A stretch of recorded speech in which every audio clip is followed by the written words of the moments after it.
Hi there, Stefan here. I just wanted to show you something that I've discovered recently since we introduced our data-driven attribution model that looks across all your won deals and help you amplify what are the touches that are always present when you do win deals. And a category that we've been, at least of points that we've been neglecting in the past or not really paying attention to is emails. And as you can see here, when we create deals, sales qualified leads in our own sales pipeline, emails are actually quite typically a part of that journey. And we didn't see that before because I was always primarily using attribution models that were favoring the first parts of the journey. So now with this data-driven model, it's saying actually that when you actually do create sales qualified opportunities, then emails are actually super often present. And that made me curious. So what I can do here in the revenue attribution section of Dreamdata is I can isolate the channel called emails, so all the touches that come from email. And then I can go here and I can, instead of grouping by the channel, I can group it by the source and the campaign. And now I actually get a lot of information about what are actually the emails that we're sending that are making an impact on our sales pipeline. And I did not look at this at all. So first of all, the transactional emails are important. That means you signed up to the demo, you created an account, etc.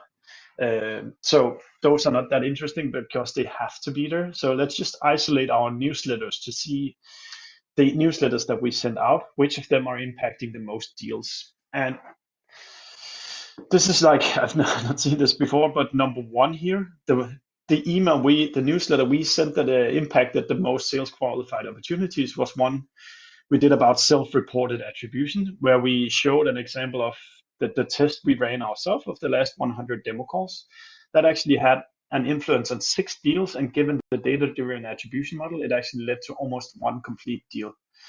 So that's a big impact. But then essentially I get to see now here on the screen which emails actually, let's see what influenced the most deals. And influence here means that somebody who bought ended up buying or ended up becoming a sales qualified opportunity. And the one that I influenced most, which actually surprised me, is one we sent, which is invite your salespeople to Dreamdata. It's not a case we push that often, but it's, Dreamdata is a great tool for salespeople because now they can actually see all the touches that are part of their deals. They're not going to be blindfolded at demo calls, etc. So we just ship this information on email. It's not something we talked a lot about. So this is you can say a revenue-driven approach to which topics your audience likes to watch. And you can see there's some cases here. There's some 10 ways to align sales and marketing. Goodbye Google Analytics.